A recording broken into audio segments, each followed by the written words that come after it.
Assalamualaikum warahmatullahi wabarakatuh. Saya sedang bersama dengan senior saya, kakak kelas saya di Mesir, Al-Mukarram, Ustadz Dr. Damanhur Abbas. Nikmati kajian-kajian tausiah beliau yang bergizi, berkualitas di channel Ustadz Damanhur Abbas. Jangan lupa tonton, subscribe, like, share, and comment. Assalamualaikum warahmatullahi wabarakatuh.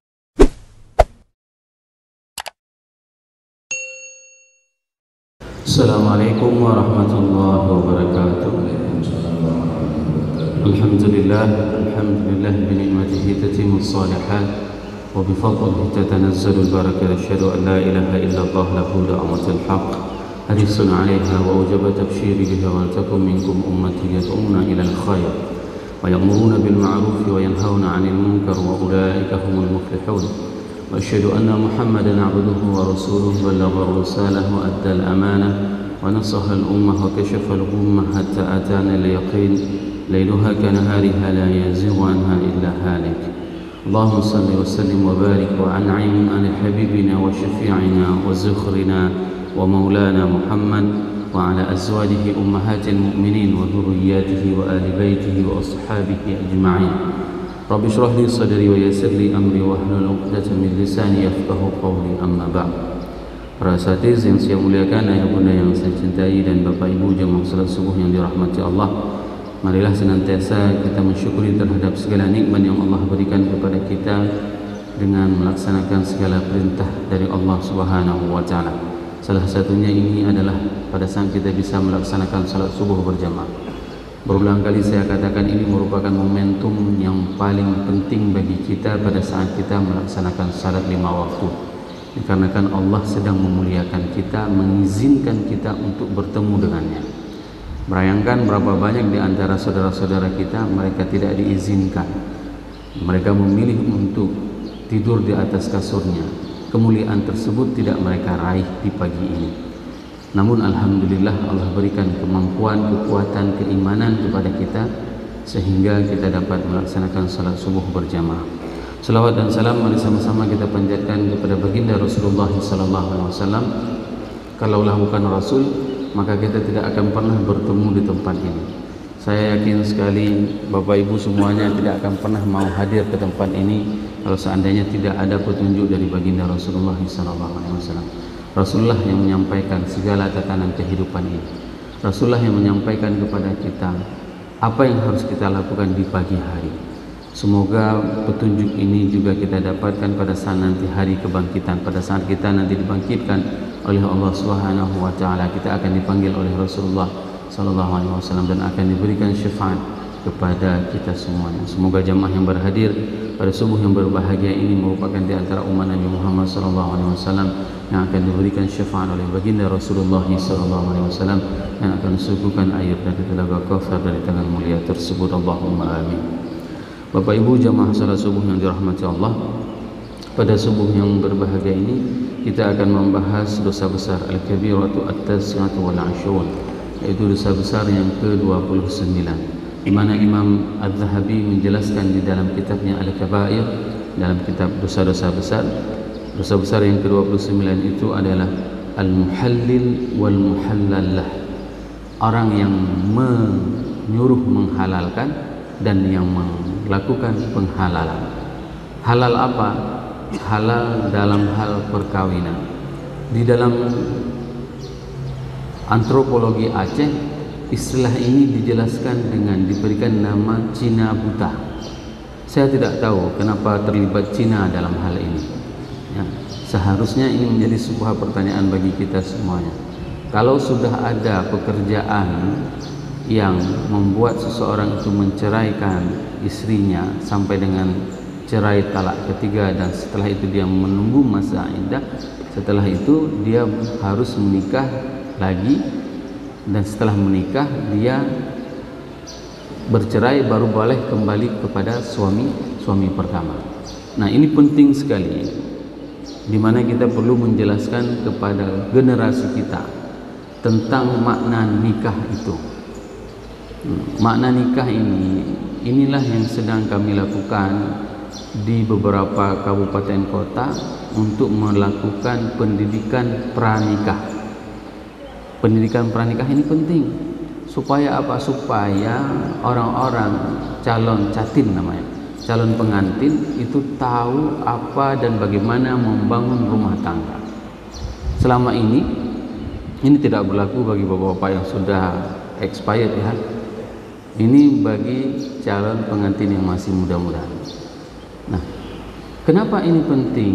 Dikarenakan kalau kita melihat dari peran suami itu adalah peran yang paling dominan dalam membangun rumah tangga. Sehingga Al-Quran mengibaratkan suami itu adalah qawwam. Qawwam itu adalah melindungi. Bukan yang kuat, yang kuasa, bukan. Yang melindungi. Berarti dia mengayomi, menafkahi, bertanggung jawab. Ini fungsi laki-laki. Fungsi seorang suami di dalam rumah tangga itu adalah semua keberlangsungan rumah tangga itu adalah tanggung jawab suami. Berbeda hari ini, dan ini sangat banyak kita temukan. Seorang suami tugasnya di mana? Tugasnya di rumah. Seorang istri di mana tugasnya? Istri tugasnya di luar rumah. Sudah berbalik. Peran suami istri berbalik. Nah, pembelajaran tentang nikah ini sangat-sangatlah penting. Sehingga apa? Sehingga pada saat seseorang itu mengalami masa-masa konflik di dalam rumah tangga, dia tidak mudah untuk mengeluarkan kata-kata talak. Kalau dia mengeluarkan kata-kata talak ya, dengan emosikah tidak emosikah, maka talaknya itu akan jatuh. Terdapat perbedaan pendapat ulama. Pada saat ada sebagian ulama yang mengatakan bahwasanya kalau ditalak 1000 jatuh 3, ada pendapat ulama yang mengatakan mau ditalak 2000 pun tetap jatuh 1. Itu perbedaan masalah fikih ya. Nanti kalau misalnya permasalahan seperti ini dapat dirujuk kepada pengadilan negeri, pengadilan agama di Indonesia, bagaimana keputusannya. Namun yang ingin kita sampaikan kepada jemaah semuanya, al-muhallil dan muhallallah, orang yang menghalalkan dan yang mempraktekkan menghalal ini merupakan di antara dosa besar, dilaknat oleh Allah. Sebagaimana sabda Rasulullah SAW dari hadis Ibnu Mas'ud radhiyallahu anhu, anna Rasulullah SAW lu'ina muhallil wa muhallallah, melaknat orang yang menyuruh untuk menghalalkan dan yang mempraktekkan menghalalkan. Contoh kasus, seorang suami menceraikan istrinya. Katakanlah dia cerai sampai dengan cerai ketiga, talak yang ketiga. Kalau talak pertama, seorang suami masih boleh rujuk. Misalnya dia katakan kepada istrinya, saya ceraikan kamu. Nah, setelah beberapa lama dia kembali lagi kepada istrinya, maka itu dinamakan dengan talak raj'i. Talak raj'i, dia masih dibenarkan untuk kembali kepada istrinya. Nah, kalau seandainya dia talak, saya talak kamu jam 10 nanti, dan kalau kamu masuk dari pintu belakang. Kalau seandainya itu dilakukan oleh istrinya dua-dua ya, misalnya kalau itu dilakukan oleh istrinya, dia masuk dari pintu belakang rumah, maka dia jatuh sekali lagi talaknya. Jam 10 sekali jatuh talak, begitu dia masuk dari belakang rumah jatuh kedua, maka telah jatuh talak kedua. Dan itu masih bisa kembali. Masih bisa kembali. Seorang suami masih bisa kembali rujuk kepada istrinya. Dan yang ketiga, apabila dia sudah mentalaknya, jatuh kepada talak 3. Jatuh talak 3 ini, maka dia tidak boleh kembali kepada istri dia, kecuali istrinya menikah lagi dengan orang lain tanpa ada paksaan ya, menikah dengan sukarela. Mungkin sang suami menyesal atau dia terlalu cinta sama istrinya, sehingga apa dikatakan, dek kawin lain aja sebentar, habis itu cerai lagi. Dicarinya Cina butanya itu adalah kawannya, tolong nikahin istri saya tapi jangan sentuh-sentuh. Nah, jangan sentuh-sentuh dia, kamu kawinin, setelah kamu kawinin kamu ceraikan. Boleh. Inilah yang dinamakan dengan muhallil wa muhallallah. Orang-orang yang berprofesi seperti ini ini adalah orang yang dilaknat. Dulu waktu masih kecil-kecil saya ada itu orang seperti itu, dan orangnya terkenal di kampung, ya, terkenal orang itu. Kalau mau melegalkan pergi sama apa Pulan misalnya namanya, dia yang akan Cina butakan. Nah yang parahnya begitu disuruh kawin sama beliau, nggak mau beliau cerai. Kenapa? Berehat katanya. Sehingga dia nggak mau menceraikannya. Ini yang apesnya, dan itu sebenarnya tidak dibenarkan di dalam Islam. Kita mengotak-atik hukum tatanan yang dibuat oleh Allah. Nah, permintaan cerai ini, kalau misalnya kita melihat fenomena hari ini, itu yang paling banyak kasus cerai itu adalah kasus fasakh.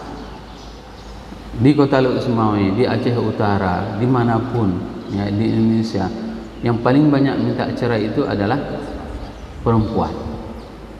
Nah, karena berbagai macam kasus, berbagai macam kasus yang dialami di dalam rumah tangga. Di antara yang paling terbesar itu adalah narkoba, dan yang paling miris, Bapak Ibu jemaah yang dirahmati Allah, di daerah kita dalam 1 bulan itu ada 2 kasus melahirkan, dan itu tidak diketahui ayahnya. 2 kasus ya, 1 bulan itu 2 kasus melahirkan. Pas ditanya siapa ayahnya, home.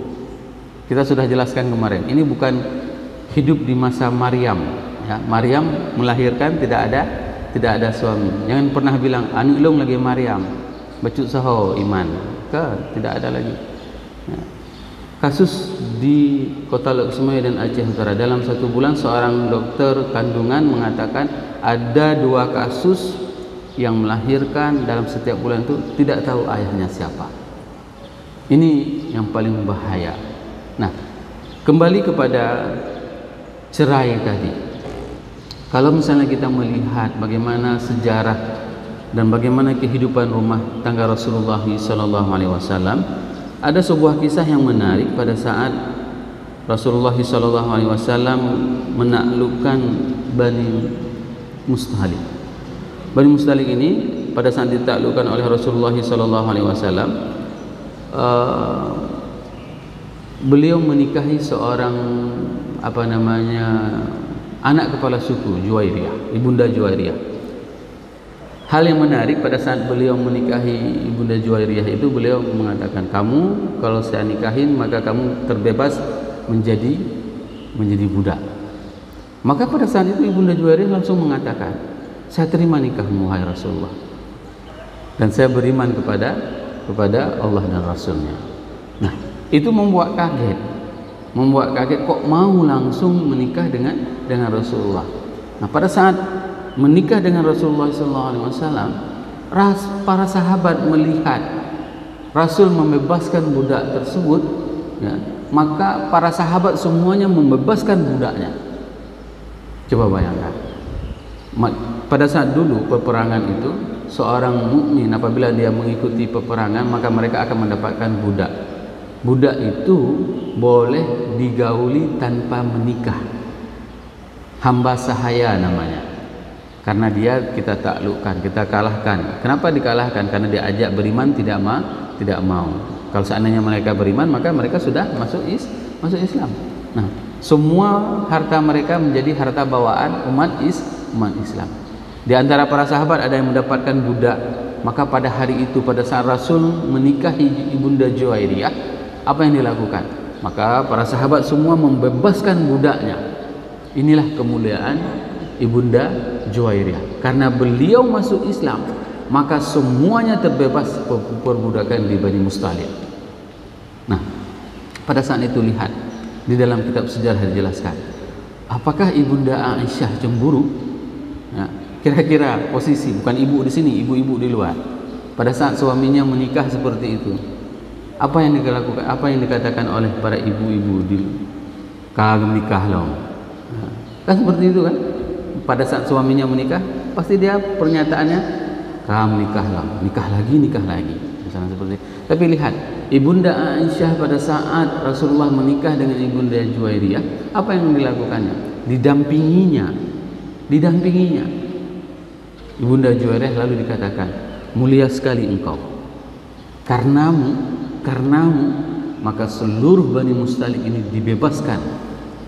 Coba bayangkan, ini motivasi dan pengakuan dari seorang istri kepada istri lama kepada istri muda. Ini yang dilakukan.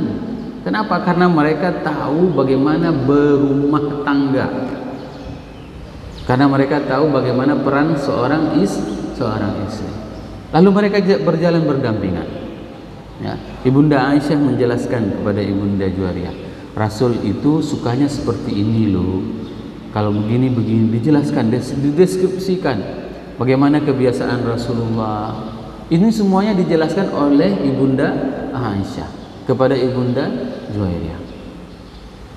Ini merupakan bagaimana contoh pernikahan, bagaimana rumah tangga yang dibangun oleh Rasulullah Shallallahu Alaihi Wasallam, sehingga tidak pernah ada rasa dan kepingin daripada ummahatul mukminin, para istri-istri Nabi itu, ibunda kita itu, untuk meminta cerai dengan Rasulullah Shallallahu Alaihi Wasallam. Tidak pernah. Tapi kalau mereka minta dinaikkan nafkahnya, diberikan nafkah lebih, itu ada permintaannya. Maka ibu-ibu nggak salah, ya, nggak salah. Misalnya melihat bapak udah naik pangkatnya, ya kan, udah naik sedikit lagi pangkatnya, minta kepada bapak, kepada suaminya, ya, nyokang kai pangkat ron, tulak dia bercutuk no, kasih lagi ATM satu lagi misalnya, itu boleh. Kenapa? Karena itu memang dilakukan oleh para ummahatul mukminin. Mana tahu suaminya sudah mendapatkan, katakanlah misalnya jadi bupati, jadi wali kota, jadi asisten, jadi sekda, misalnya, jadi kepala dinas, dah naik pangkatnya, boleh minta dinaikkan nafkah rumah tangga. Yang tidak boleh dan tidak pernah dilakukan oleh ummahatul mukminin, mereka meminta cerai. Mereka tidak pernah meminta cerai kepada baginda Rasul. Kendati kehidupan rumah tangga Rasul itu terkadang diriwayatkan di dalam Sahih Bukhari sendiri dikatakan, dalam 1 bulan penuh rumah tangga Rasul itu tidak hidup dapur. Kira-kira ada enggak rumah tangga kita seperti itu? Mubah mana bitan di rumah? Anak dapur enggak hidup. Dapur itu tidak hidup, tidak ada api di dalam rumah tangga. Menandakan apa? Mereka tidak memasak selama satu bulan. Begitulah kondisi rumah tangga Rasulullah SAW. Ini yang membuat terkadang pada saat kita merasakan bagaimana rumah tangga kita, ya, bagaimana rumah tangga kita, Allah lebihkan kita, kehidupan kita ini tidaklah seperti itu. Alhamdulillah, semiskin-miskin kita, tingkat 2 hari sekali itu pasti hidup kompornya. Kalau tidak hidup kompor, ada kemungkinan dicuri sama anak-anak sabu, ya kan? Kompor gasnya, atau memang tidak ada gas, itu kemungkinan tidak hidup kompor gas. Tapi kalau seandainya rumah tangga kita hari ini tidak seperti yang diriwayatkan oleh Ibunda Aisyah, dalam 1 bulan itu rumah tangga Rasul itu tidak ada yang berasap, tidak ada yang membakar kayu bakar.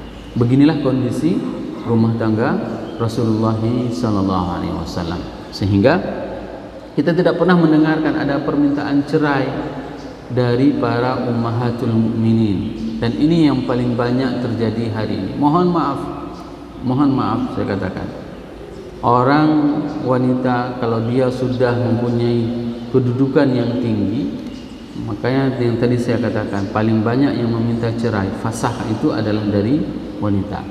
Kenapa? Pertama, karena kondisi keuangannya sudah mapan. Jadi dia tidak butuh lagi kepada suami. Kenapa tidak butuh kepada suami? Ternyata kebanyakan di antara orang-orang ini adalah pada saat dia bekerja, dia sudah terbiasa. Pergi kantor, ada yang ngajak makan, sudah nyaman, curhat. Nanti terjadi perselingkuhan. Ini yang membuat angka perceraian semakin tinggi dan permintaan cerai itu dilakukan oleh si perempuan. Boleh nanti lihat di KUA berapa persentase angka perceraian. Ini semuanya dikarenakan pembekalan tentang pernikahan itu sama sekali tidak didapatkan. Mereka tidak tahu fungsinya apa. Pada saat mereka sudah menjadi seorang suami, masih main game. Mohon maaf. Bayangkan udah jadi suami masih main game. Punya anak juga masih main game. Laki-laki macam apa? Begitu juga yang perempuan. Yang perempuan juga seperti itu, tidak pernah bisa menata dirinya. Sedikit-sedikit expose.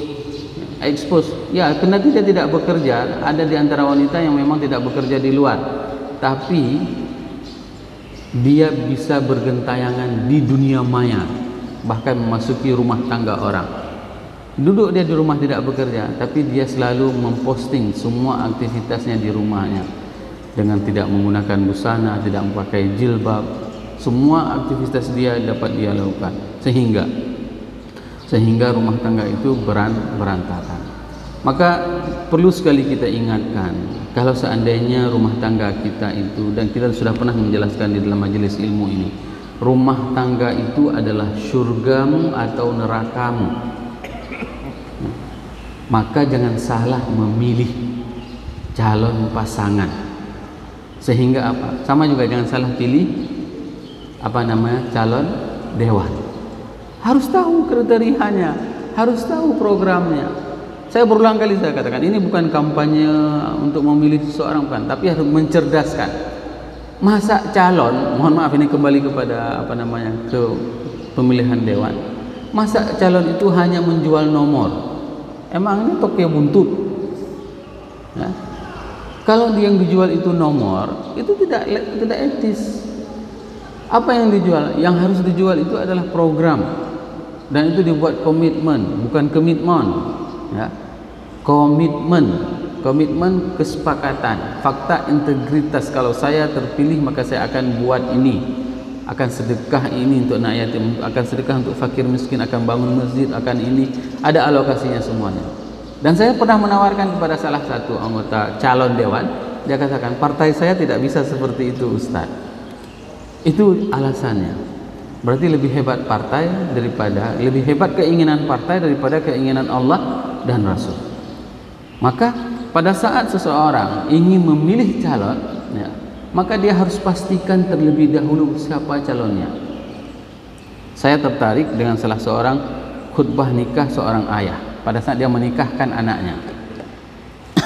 Dia katakan kepada calon suami tersebut, di khutbah nikah ini bapak-bapak harus bisa berceramah seperti ini, ya, harus bisa menyampaikan seperti ini. Datang orang untuk menikahi anaknya, apa yang dikatakan? Nak, saya mendidik anak perempuan saya dengan baik. Saya berikan dia makanan yang halal. Saya didik salatnya. Saya ajari dia menutup aurat dari dia kecil sampai dengan hari ini. Dan saya tidak meminta apapun dari kamu. Saya tidak menuntut maharmu. Hari ini saya akan lepaskan anak perempuan saya setelah saya didik di jalan Allah dengan sebenarnya. Maka nanti di hari akhirat, kalau seandainya anak perempuan saya masuk neraka karenamu, maka saya akan tuntut kamu di hadapan Allah. Coba bayangkan. Ini yang harus disampaikan oleh orang tua. Bukan begitu datang seorang calon suami, ya kan? Apa pertanyaan pertama? Di mana kerjanya anak? Nah, pertanyaan pertama, di mana kerjanya? Kerjanya sembrautan Pak. Nah, sembrautan dia bilang. Oh, bukan PNS. Seakan-akan ya, yang dihitung pekerjaan itu adalah PNS. Ini mindset yang harus kita rubah. Kenapa kita akan menyerahkan anak perempuan kita kepada orang yang akan menjaga dia sehingga dia selamat dunia dan akhirat? Maka kita harus tahu siapa calonnya, bagaimana orangnya. Saya menyarankan kepada berbicara dengan Kemenak Aceh Utara, dengan Pak PJ Bupati Aceh Utara, buat satu syarat lagi. Untuk nikah itu harus ada surat bebas dari narkoba. Ini penting, surat bebas dari narkoba. Karena kalau ini tidak ada, bahaya sekali. Apalagi Bapak Ibu tidak mengenal calon suami anak. Maka berbagai macam cara dan upaya ini memang harus kita lakukan agar apa? Agar tidak terjadi penghalalan seperti yang diskenarikan dalam kondisi tabiat orang-orang yang ada di Aceh ini. Nah, muhallil dan muhallallah ini adalah sangat berbahaya. Kenapa ini dilarang? Karena ini merupakan salah satu amalan yang dilaknat oleh Allah dan Rasulullah SAW. Kalaulah ini terjadi, maka akan terjadi kerusakan dalam tatanan kehidupan. Bayangkan, setiap kampung ada satu orang Cina butanya. Bagaimana kondisi rumah tangga beliau? Ya, bagaimana image beliau, gambaran beliau, karakter beliau di dalam tatanan masyarakat? Bagaimana kondisi anaknya? Apa yang dikatakan oleh orang-orang terhadap orang tuanya? Apa pekerjaan ayah dia? Cina buta. Ya, ini yang paling menyakitkan. Kenapa? Karena kondisi dan pekerjaan ini sama sekali tidak pernah mulia di mata Allah. Semoga kita semua terbebas dari perkara muhallil dan muhallallah, sehingga kita bisa hidup dalam tatanan kehidupan yang diajarkan oleh baginda Rasulullah SAW. Subhanakallahumma bihamdik, asyhadu an la ilaha illa anta, astaghfiruka wa atubu ilaik. Assalamualaikum warahmatullahi wabarakatuh.